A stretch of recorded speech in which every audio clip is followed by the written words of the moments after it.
As the age of technology consumes the world on almost every level, the habits of old have transformed with the rise of these technological advancements. Smoking is no different. While traditional cigarettes have not vanished, electronic cigarettes, or e-cigarettes, have become increasingly popular among the younger generation. In the United States, more than 2.5 million students in middle and high school use e-cigarettes, with a quarter of them vaping daily, as reported by the FDA in 2022. In Canada, nearly 300,000 adolescents aged 12 to 17 reported vaping within the last 30 days of a survey conducted by StatCan in 2019, with 23.8% of these vaping daily.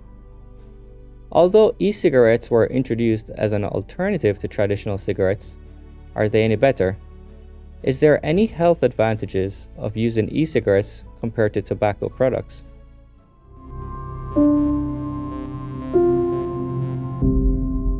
After the boom in tobacco consumption during the 1920s and 60s, the negative effects of cigars and cigarettes have become common knowledge.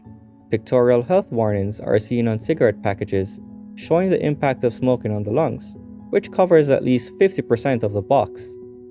Also, a report of the US Surgeon General in 2014, published on the CDC's website, concluded with several points on the effects of smoking since 1964. More than 20 million premature deaths can be attributed to cigarette smoking. In fact, deaths resulting from smoking have killed 10 times the number of Americans who died in all their nation's wars combined.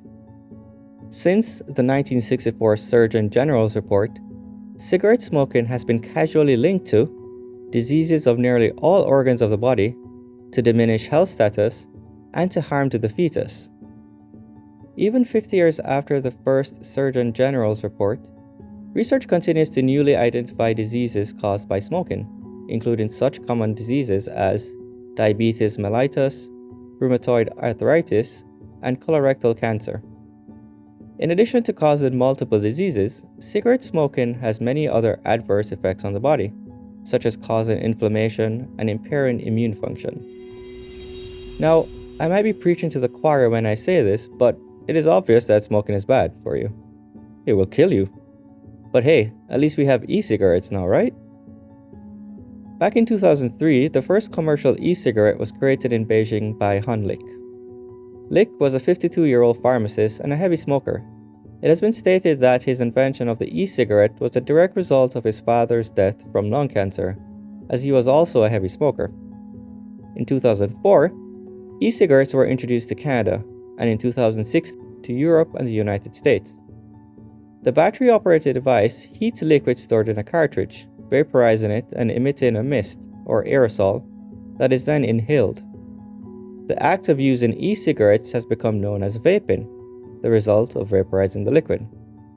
The initial marketing for e-cigarettes was to serve as an alternative to traditional smoking, somewhat of a smoking cessation tool. However, the rise in popularity has not been among those trying to quit smoking, but rather among younger people who have never smoked.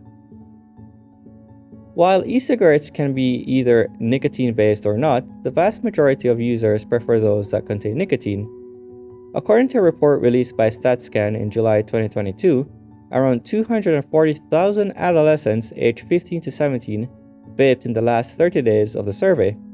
About 9 in 10, or 89%, of those aged 15 to 19 use nicotine-based e-cigarettes. In the United States, the CDC found that 99% of e-cigarettes found in areas assessed contain nicotine, and has now declared e-cigarettes unsafe for kids, teens, and young adults who are the primary users. But why is it unsafe? According to the Encyclopedia Britannica, the safety of e-cigarettes, however, is a major area of concern, since the devices have been subjected to only very limited safety testing, and there is little evidence to suggest that they are safer than regular tobacco products.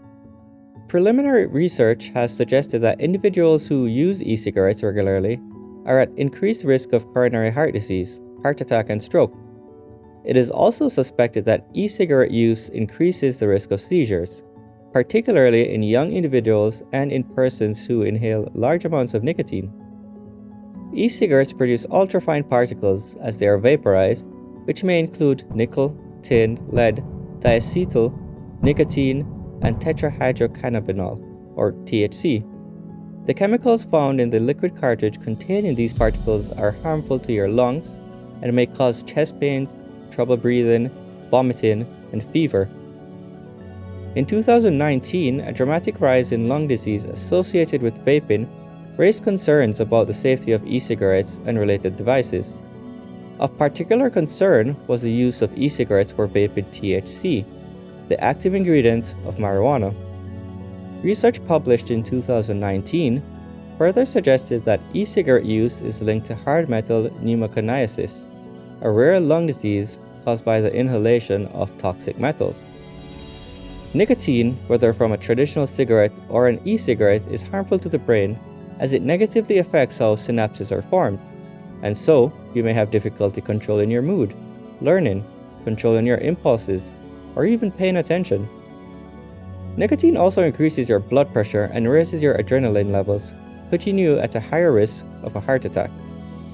While e-cigarettes are marketed as a smoking cessation tool, there is little evidence to show it as such. In fact, there are more negative consequences to using it than there are benefits, if there are any benefits at all. It has taken over 50 years to fully understand the impact of smoking a traditional cigarette, with new risks being discussed since. Let us not wait that long to realize that vaping is no different. The result will be the same. If you liked this video, please like, comment, and subscribe. And for more content like this, please visit our website at tomorrowsworldviewpoint.org.